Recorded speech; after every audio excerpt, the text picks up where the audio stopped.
Guys, so this is the river that I was speaking about in my video of the cabin. You saw the creek behind the cabin, and I said that it ran into a river that is directly behind the cabin. Well, this is that river. It's really pretty. When it's hot out, we go canoeing here, but it's cold now, so I'm not getting in that water at all.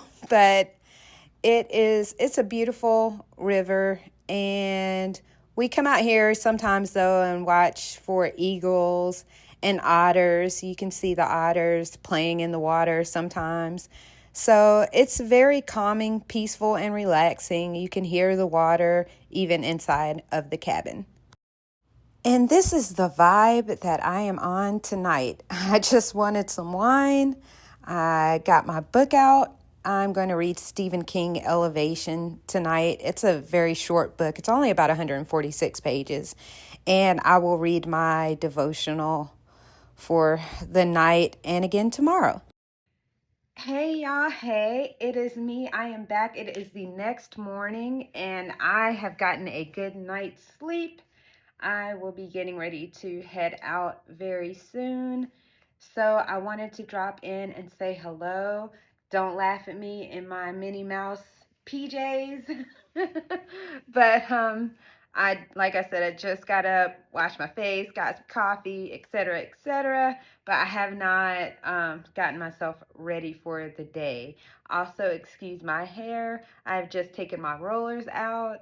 When I am up here, it is very cold, very cold. And to combat that and the dryness in my hair, because my hair will just, it's just like it cannot get enough moisture when I'm here. So what I do is I only co-wash when I'm here. I do not use any clarifying, like stripping shampoos. And then I will double condition each day. And when I say double condition, it's use a liquid conditioner and a cream conditioner leave-in. So this time I'm using the argan oil liquid leave-in. I use that, and then I follow it up with the Fructis Sleek and Shine leave-in conditioner. I will follow up with that. That will leave my hair like a little damp, but that's fine because it's my nighttime routine. And after I finish that, I will put in a cream moisturizer, a hair lotion, and then I will seal it with a, oops, I knocked that over.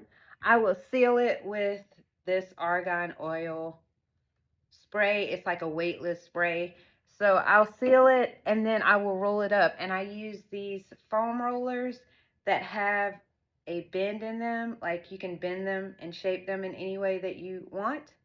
I use those and I just take my hair in 4 sections. I move it up to the top of my hair and just roll these up.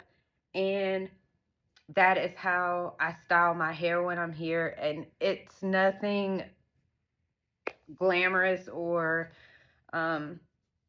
excessively stylish, but it at least keeps me looking together and like I've gave some degree of effort to not look cray cray.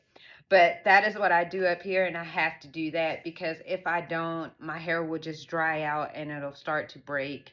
And so that is the routine that I always use when I come up here because it's cold. I think today it may be 20 something degrees. I know it was 20 something degrees yesterday. So, and it'll probably get colder because we're expecting more snow.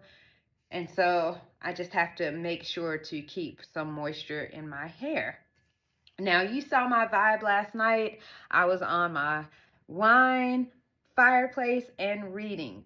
So I did finish reading one of the books. It's a very small book. It's a Stephen King book. And he's one of my favorite authors because he just always has some kind of crazy twist to his stories. But I did read Elevation last night. And will I say it was one of his best works? No. But the twist in this is that one of the main characters is a man. He's a divorcee, and he is a web designer as well. And he has a strange condition. His condition is that when he gets on a scale, okay, he's a big man, big man. It's like 240 pounds tall.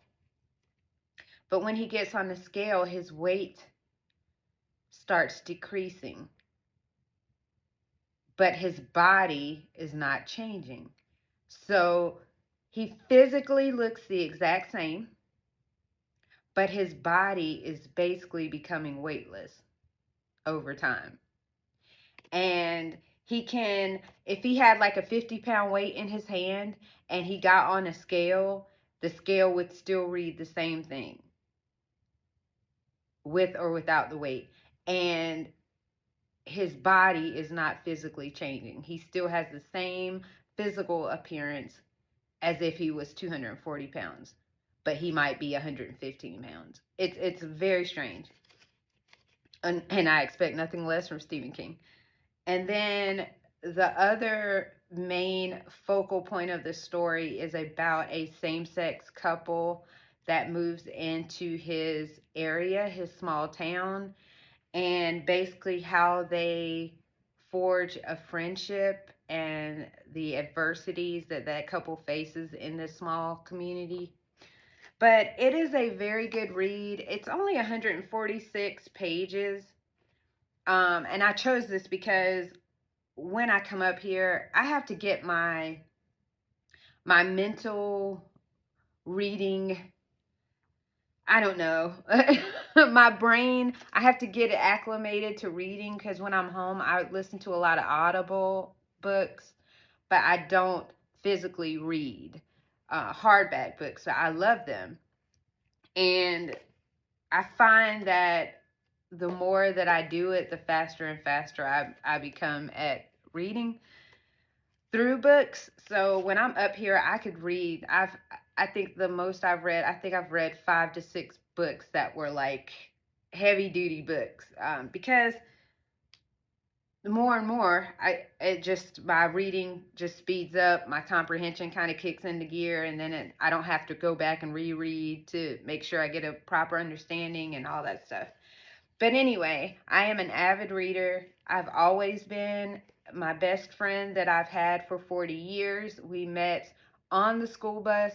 She was reading, I will never forget, Alice Walker, The Color Purple. And I sat with her and asked, could I read along with her? And I was in the 2nd grade. She went on to become a teacher. She is now retired, though. And that is how we met each other, through reading. So it's just one of those things that has stayed with me. I do enjoy reading a good book, or even sometimes a not so good book, just to check it out. But I think I've heard somewhere that reading actually keeps your brain sharp. So, and I figure even if that's not true, it can't hurt. So I enjoy doing that a lot when I am here. So that was one of the things I did last night, and I was able to read this one, and it was what I expect from Stephen King, a little weird twist to the story, but overall a message. And I have my theory that the elevation and the weightless part has a deeper meaning than just the physical weight. Maybe consciousness, maybe